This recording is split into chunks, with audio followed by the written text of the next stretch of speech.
I bought that for $15,000, and I found it on Craigslist. And it was this guy. I love this. It was this guy that had bought the house for a project for him and his son to do. Well, while they were remodeling, his son fell off the ladder, broke his arm, and he's like, well, I can't do it myself, so I need to sell it. What a bad idea, by the way. Like, take up like badminton or literally anything else. But like, yeah, let's go work and remodel this. Like, pass, Pop.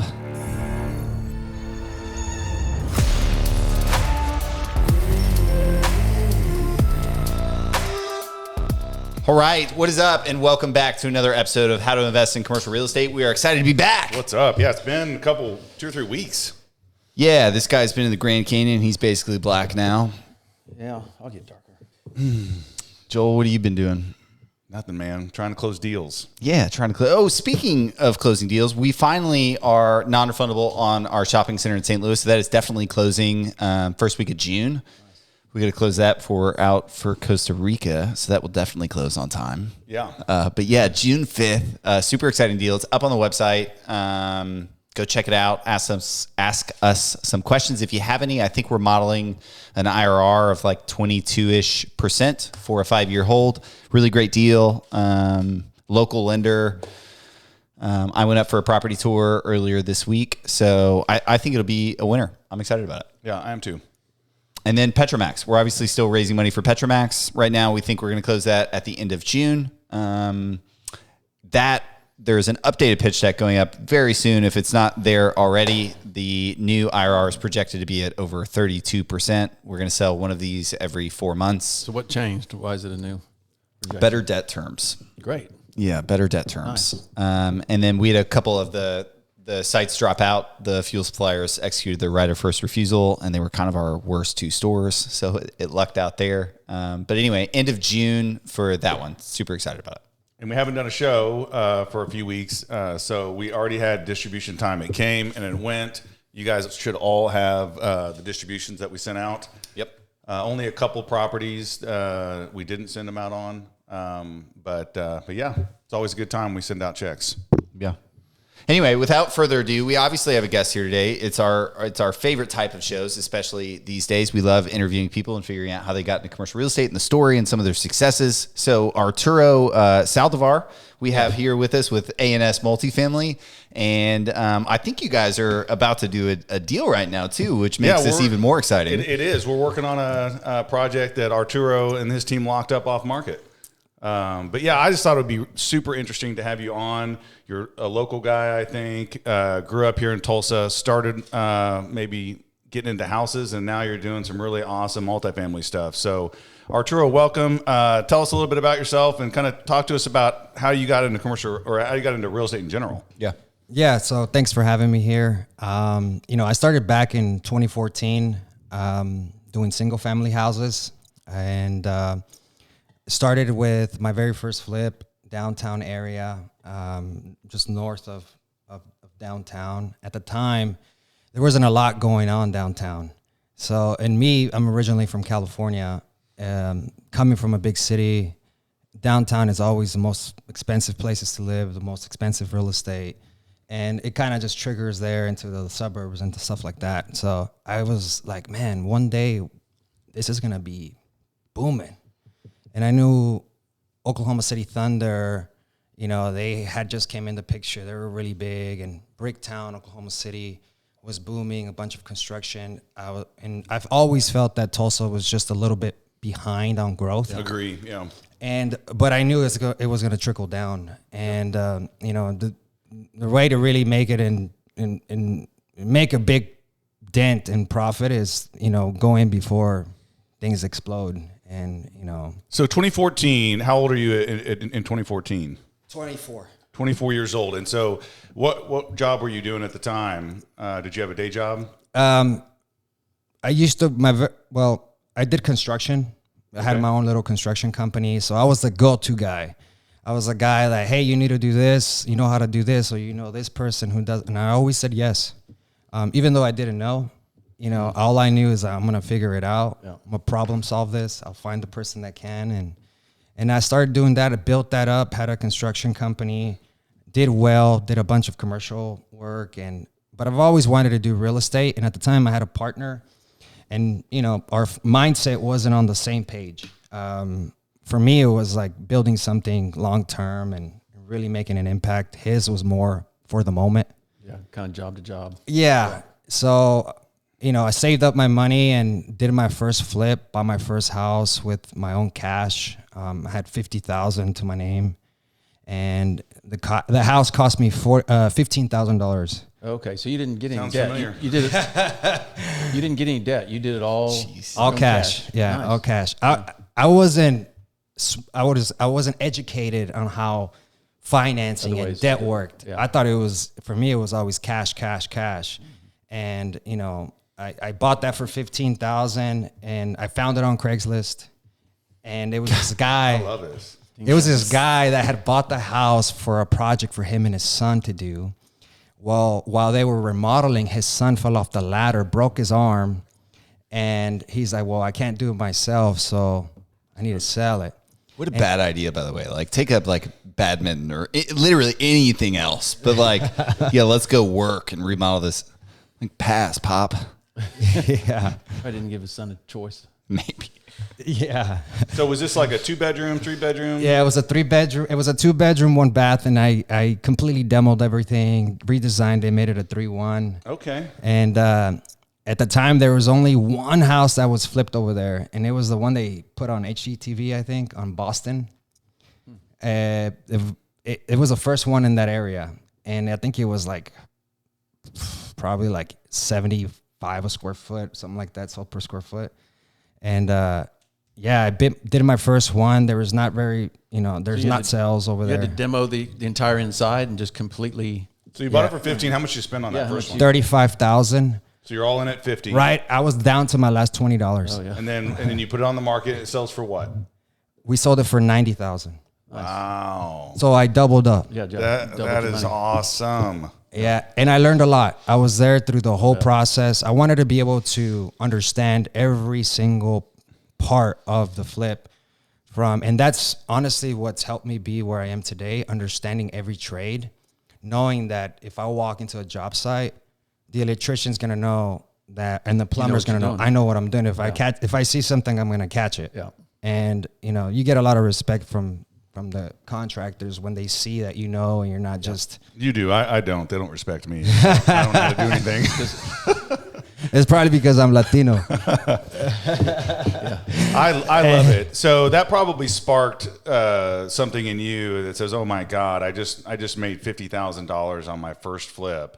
So talk to us about your excitement and then kind of where you took it from there, because I know you're doing a lot bigger stuff now. Yeah, so that kind of just rolled, to the next one. I took the money, bought my next one, and just kept doing it. I started creating my own hypermarket in the area. Every house that I got, I sold for higher per square foot. I knew I needed to get the the comps there. Mm-hmm. And it did. Now there's houses selling over there for, 150 to 200 foot. So fast forward today. So, and I still own a bunch of single family houses in that area. I used to live in Owen Park, so it's literally right there. And that house on HGTV, it's funny because a couple years later, I went to the sheriff's auction and I saw that house being foreclosed on. And they had remodeled and everything. After HGTV did it? Yeah. Oh, yeah. Really? And till this day, I own that house right now. You bought the I HG? bought it. Yeah. That's funny. And So you didn't have to do much work on that. I knew guess. nothing. Yeah. Literally, I knew because when you go to these sheriff cells, Oh, yeah. you don't get to see them. You don't know what's in there. Yeah. I knew what But was you in knew there. it, yeah. Yeah. And I was the only one bidding on this house, man. and I ended up getting it for like 60,000. I bet that was a good day. You knew when it was going on that you were Yeah. good, right? Yeah. We had more luck than I did. I've been down there over the years bidding on a few things, and there's always a ton of people bidding Yeah, against that's me. what's happened to me. It's Never lost insane. for people. The bank always buys them. That's what It's happened so- to me. Yeah, I'd show up in the bank would always have a representative there. I'm and they'd just always glad I cost them an extra $20,000. Like Yeah, part of it me just did the loved bank up a that. little bit. Let's go. All right, so you've had success in single family homes, which is very similar to my story, Vic and I's story, doing the houses, and then we said, like, okay, let's move up and try to do some multifamily. So how did you make this transition to multifamily? So I met my partner Carlos. Great guy. Great guy. Yes, man. I love him. If I know he's gonna be listening to this, so Yeah. we met each other playing soccer, indoor at Soccer City. We used to play 2-3 times a week, and one day after we had a little game, we were, hey, what do you do? Well, I do real estate. Well, I do real estate too, and at the time he had a full-time job, and he was working for a company here, but his passion was always real estate as well, and eventually was trying to build up to. He was doing it on the side as well? Yes. Oh, I see. Yes. Yeah. He was working for a local company and, making 6 figures, but he knew long term that's not what he wanted to do. And real estate was his path to get there. And, we teamed up and we started buying houses. And then we got to the point where we were like, man, it's taking forever. Like 1, 2, 3. I think we accumulated like around maybe right under 20 houses. Yeah. And we're like, man, let's scale. And the way to do it from what we saw is multifamily, and, go and buy one building and, there's a bunch of apartments that, it's just economies of scale. Yeah. What was your first apartment building that you purchased? The first one we purchased, which it's full cycle. That's the one that I was mentioning to you. You just Joe. sold? Or you're about to sell? It closed. It's officially closed. Congratulations. And we bought that property for $968,000. When was this? Back like 4 years ago. Okay, only 4 years ago. Around COVID 2020? A little, 2019, I think it Okay, was. 2019. So yeah, right around. We started working on it. We bought it for $968,000. We put about $1.5 million into it. We completely redid. We turned this property and the experience I had from the single family, from being gutted to the studs. I mean, this place was bad. I mean, I don't know if you're familiar with it, but it used to be Park Plaza. I've heard of it. I don't know that I've ever been in. It's 51st and Sheridan. Now it's Legacy at 51st, and we put about $1.5 million into it, and we just closed for $4.2 million. That's nice. So you had almost $2.5 million in it, and then sold it for 4.2. Man, that's fantastic. Yeah. 4 years. It's life-changing money. Yeah. And guys, this is your first multifamily. First so, multifamily. I always tell people, be prepared to make mistakes, even lose money to learn what you need to learn. But I love examples like this where people can have success on their first deal. On your first house, you had success. On your first multifamily, you had success. So people don't have to, think that they're going to lose money. They may hit a home run on their first one. Yeah. So where did the $1.5 million come from? Because sometimes people that's what they'll ask me is like, where did you get the financing or the money to do the fix up? So in the 968, where'd the 968 come from? It was leveraged. Local bank, First Bank of Owasso is the one that did our loan for it, which was the acquisition and the construction as well. Okay, so we came up with 20% of the total. Yeah. Okay, so you came up with 20% of the 2.5 or so, and then they funded the rest of it. Yep. I love it. So yeah, we leveraged and we were able to get financing, and we turned it into I would say a Class A, fully redone. How hard was it to get the debt? So here you come in and you haven't done multifamily yet, and they know you're buying it for $968. They have to trust you that you know what your construction costs are. That's a good point. How did that go? It was hard, and it wasn't easy. That's why I asked. But I told the lender that I still work with. This is with a different bank now, but I was like, I'll do whatever it takes. Put all my stuff for collateral, everything. Take my personal house, but I'm not gonna fail. That's the way, and that's what I had to do. I had to pledge everything, and it was hard to get a lender involved because of the distress of the property. I mean, it was. When I say bad, I mean, I still have pictures of when we were walking it and we had just closed on the property, and we were taking pictures, and looking back, the only people smiling on the pictures is me and Carlos. The property management company was just like, what are we getting ourselves into here? Yeah. So it's great to look back and see those times. And I mean, I've always been a visual person. I knew that property. Yeah, you saw the potential. I saw the potential, and that's really what I feel like I'm always been really good at is just looking at something and seeing the true value if you do, the right things. And we were big believers that, if you deliver the right product, people will come. If you deliver a product that's not good, people are probably not going to show up. And every apartment that we have that we turn around and lease and put for lease, there's always a waiting list on our stuff. And that's because the quality of the of what they're getting is there. I mean, the stuff that we put in that property was stuff that you would see in South Tulsa custom house. Mm-hmm. No, I think it might have set a record for the vintage on price per door. Yes. So it's over 123,000 per door. Wow. Gosh. I mean, that is incredible. 51st and Sheridan. And what I love, Arturo and Carlos, both of you guys, is that I've been in the multifamily game. We've purchased similar vintage stuff, and we've had our own success. But that purchase price still is changing my mind on what's possible in Tulsa. And I love it because I always tell people I don't have the lockdown on good deals. I don't have the lockdown on the market. Or you can always learn from somebody else in the business doing what you're doing. And I just think it's great. Yeah, So no. how many multifamily have you done now? Have you bought? We own close to 600 units. 600 units? Yeah. Did you guys ever buy that shopping center in Owasso you were looking at? No, we didn't. And we ended up not moving forward, and timing wasn't right for us as far as experience and, retail. And then it was during the whole COVID, scenario. So Have you guys done any retail yet? we haven't yet. No, just We need to- multifamily. Is that in your plans, you think? Oh, yes. Yeah. Yes. Our goal is to expand into all the classes if we can. Yeah. Yeah. Nice. Well, like Braden mentioned, we're working on a project together. Hopefully it's going to close in, I'll say June, late June. But keep your eyes out. I'm excited to be working with these guys. It's a really clean property in Broken Arrow, multifamily. We're going to do a little bit of reno, but we're really excited to launch that here in the coming weeks. Yeah. So- we're super excited. All right, what else? You guys have any more questions for Arturo?